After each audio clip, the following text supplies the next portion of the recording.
Husband ஒய்ஃபுக்குள்ள எப்போ பார்த்தாலும் சண்டையே சொல்கிறாங்க. எங்கள் வீட்டுக்காரர் எப்போ பார்த்தாலும் பிரச்சனையாக பண்ணுறாருங்க, எப்போ பார்த்தாலும் சண்டை கட்டுறாரு, ஒன்றுமே புரியல. நாங்கள் நிம்மதியாகவே வண்டி வாழ்க்கை போக மாட்டேங்குதுங்க, அதுக்கு என்னங்கிறத எனக்கு ஒன்றுமே புரியல அப்படின்னு வரக்கூடிய வாடிக்கையாளர் என்கிட்ட கேள்வி கேட்குறாங்க. ஒன்றும் இல்லைங்க, உங்கள் வீட்டுக்காரர் வந்து அதிகமாக சண்டை கட்டுறாரு, பிரச்சனை பண்ணுறாரு, மன வருத்தம் கொடுக்குறாரு, நிம்மதியே இல்லை. இப்போ பொழுதுனைக்கு ஒர்க் பண்ணிட்டு வரோம், வேலைக்கு போகிறோம், சம்பளம் கூலி வேலைக்கு போயிட்டு வரோம் அப்படின்னாலும் வந்து வீட்டுக்கு வந்தால் நிம்மதி இருக்கணும்லவா. அப்போ ஹஸ்பண்டு எதை எடுத்தாலும் பிரச்சனை, எதை எடுத்தாலும் குறை சொல்கிறாரு, அது ஒன்றுமே புரியல அப்படிங்கிற மாதிரி தான் சொல்லுவாங்க. இப்போ ஒரு ஹஸ்பண்டு ஒரு ஹஸ்பண்ட் ஒய்ஃப் சாதகத்தை பார்த்தாலே லக்னாதிபதி எங்கே இருக்கார், அவர் என்ன நிலைமையில் இருக்கார், என்ன மனநிலையில் இருக்கிறாங்கிறத பார்த்துடலாம்.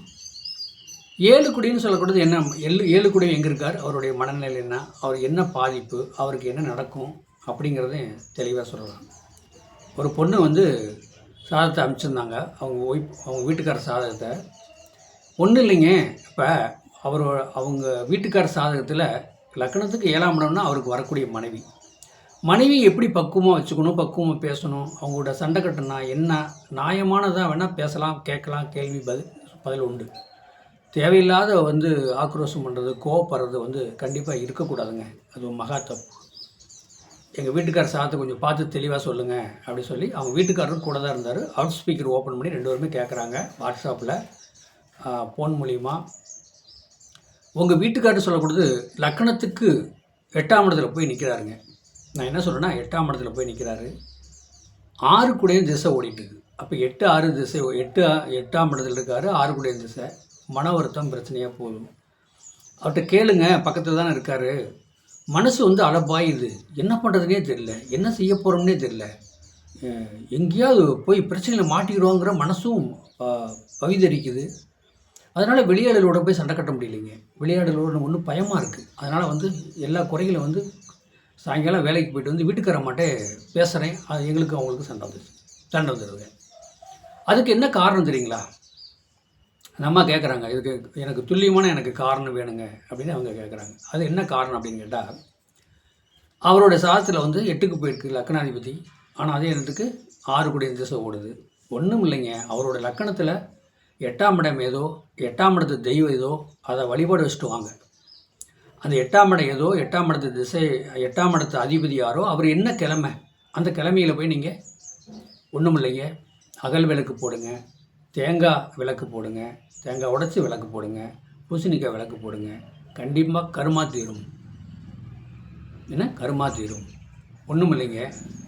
அதாவது எப்படின்னா, அந்த ஒரு தயிர் சாதமோ புளி சாதமோ ஒரு அது அப்படின்னா நெய்வேத்தியம் என்னங்க சாமிக்கு படைச்சி, அந்த கிழமநாதன் அந்த தெய்வம் ஏதோ அதிதேவதைக்கு போய் நீங்கள் அந்த நெய்வேத்தியத்தை சாமிக்கு படைச்சி மற்றவங்களுக்கு விநியோகம் பண்ணிட்டு வாங்க. உங்கள் வீட்டுக்காரருடைய மனசு பக்குவம் அடையும், பொறுமையாக இருக்கும். அவர் மனசை பற்றி புரிஞ்சு, பசங்க பிள்ளைங்க ஒய்ஃபு இன்றைக்கி உள்ள சூழ்நிலை கலியுகத்தில் பொண்ணு கிடைக்காமல் எவ்வளோ கஷ்டப்பட்டு இருக்கிறோம். இன்றைக்கி வந்து இவங்களை சண்டை கட்டி முடிக்க அடிச்சிட்டா நாளைக்கு நம்ம வாழ்க்கை சிறக்குமாங்கிறத அந்த தெய்வமே அவருக்கு உணர்த்தும்.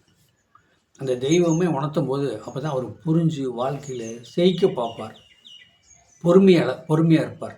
சனின்னா பொறுமைக்காரகன், செவ்வாய்னா ஸ்பீடு, சந்திரனா அதை விட அடிதடி சண்டை. சந்திரனோட செவ்வாய் சேரும்போது அடிதடி சண்டை, ஸ்பீடு, இந்த மாதிரி ஒரு கிரகம். அதான் 3 6 8 12 திசை கிடக்குதா, லக்னாதிபதி எங்கே போயிருக்காரு அப்படிங்கிறதெல்லாம் ஒரு மனிதனுக்கு கவுன்சிலிங் கொடுத்தோம்னா அதை வச்சு அவர் பிக்கப் பண்ணிக்குவார், வாழ்க்கையை சரி பண்ணுவார். இப்போ மனம் உடஞ்சி போகிறதுனால, மனசில் ரொம்ப நிம்மதி இல்லாதனால தான் சில பேர் வந்து ஆட்கால் தண்ணி போட்டுக்கிட்டு பிரச்சனை சிக்கல் பண்ணிட்டு இருக்கிறாங்க. அவங்கள பக்குவமாக சொல்லி பேசி எந்த தெய்வத்தை வழிபாடு வைக்கணும், யார்கிட்ட வைக்கணும் அப்படிங்கிற மாதிரி நம்ம கவுன்சிலிங் கொடுத்தோம்னா கண்டிப்பாக அவங்க வாழ்க்கையில் செய்ப்பாங்க, வாழ்க்கையில் முன்னுக்கு வருவாங்க. பயப்படாதீங்க, சாதகத்தை அனுப்புங்க. Phone number 95 14 77 10 74 10 74. அதாவது இந்த நம்பருக்கு நீங்கள் வாட்ஸ்அப்பில் சாதகம் அனுப்புனா தெளிவாக உங்களுக்கு உங்களுடைய வீட்டுக்காரோடைய குறைகளை நிவர்த்தி பண்ணி எந்த கோயிலுக்கு போகணும், எந்த கோயிலுக்கு, அதாவது எப்படின்னா நெய்வேத்தியம் சம்மந்தப்பட்டதான், தீபம் விளக்கு எண்ணெய், அதாவது வந்து நெய்வேத்தியம் அந்த சாமிக்கு நெய்வேத்தியம் பண்ணுறது தான், இதுதான் பரிகாரம். இதை நீங்கள் செஞ்சு வாழ்க்கையில் முன்னுக்கு வாங்க. வாழ்க்கை வளமுடன், வாழ்த்துக்கள்.